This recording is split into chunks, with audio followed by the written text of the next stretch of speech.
Hey les bambing, j'espère que vous allez bien, en tout cas moi ça va nickel. On se retrouve aujourd'hui pour une nouvelle vidéo sur la finale de la Ligue Europa Conférence qui aura lieu le 29 mai entre l'Olympiakos et la Fiorentina. N'hésitez pas à venir nous rejoindre sur le site VIP, les réseaux sociaux, tout est à l'écran et en description. La petite critique positive ou négative, cela fait avancer la chaîne. Le petit pouce qui va bien, le petit pronostic pour voir si je suis dans le vrai ou dans le faux. Et n'hésitez pas à rejoindre la communauté, on a dépassé les 17 600. Merci encore. Et on attaque l'analyse avec l'Olympiakos, donc le club grec, qui va participer à la finale de la Ligue Europa Conférence sur le sol grec. La finale se déroulera à Athènes. Ils ont peut-être un petit avantage, même si bien entendu, il y aura des supporters des deux côtés, mais tout de même, jouer au pays, c'est un gros avantage. Surtout que le club du Pirée reste sur une très belle demi-finale remportée contre l'Aston Villa de Emery avec une victoire à l'aller 4-2 et une victoire 2-0 au match retour. Ils ont été très réalistes et ont donc réussi à passer à l'obstacle anglais. Surtout qu'on n'oubliera pas qu'ils sont passés par la Ligue Europa et ont été reversés en Ligue Europa Conférence. Ils ont fini 3e de leur groupe où il y avait déjà des Anglais West Ham, également des Allemands Fribourg et également le TSC Topola, le club serbe. Mais dès qu'il y a eu des oppositions à élimination directe, ils ont élevé leur niveau de jeu, passant tout proche de l'élimination contre le Maccabi Tel Aviv après une défaite à la maison 4-1. Mais au match retour, ils ont renversé totalement la situation, s'imposant 6-1 après prolongation, assez hallucinant. Ils ont ensuite éliminé le club turc de Fenerbahçe Istanbul, gagnant 3-2 au match aller et perdant 1-0 au match retour, mais gagnant au penalty. Puis, comme je vous l'ai dit, ils ont éliminé Aston Villa.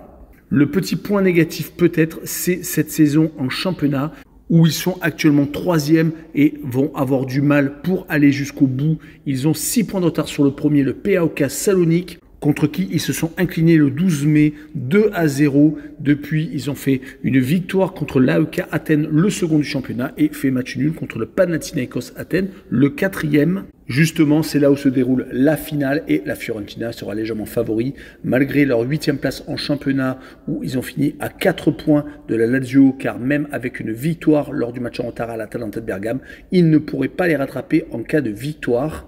Donc ils vont tout jouer pour se qualifier pour la prochaine Ligue Europa, car le vainqueur de cette C4 peut accéder à la C3. La Fiorentina va de s'imposer 3-2 en championnat contre Cagliari. Prenant de la confiance, il reste même sur 4 matchs sans défaite, 2 victoires en championnat contre Monza et donc contre les Sardes, et 2 matchs nuls, un contre Naples à la maison et un autre au club de Bruges qu'ils ont écarté pour se hisser en finale. En tout cas, le club italien est passé par la C4 du début jusqu'à la fin. Ils ont fini premier de leur groupe, passant même par des barrages éliminant le Rapide de Vienne. Ils ont ensuite gagné à 3 reprises et ont fait 3 partages de points.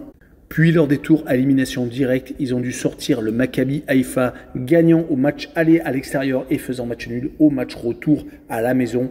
Puis le Viktoria Pilsen où cela a été très compliqué de sortir les Tchèques, ne s'imposant qu'après prolongation lors du match retour après avoir fait 0-0 lors d'un match assez ennuyeux. Puis donc le club de Bruges, une victoire sur le gong à l'aller 3-2 à la maison et à un but partout également avec un but à 5 minutes de la fin.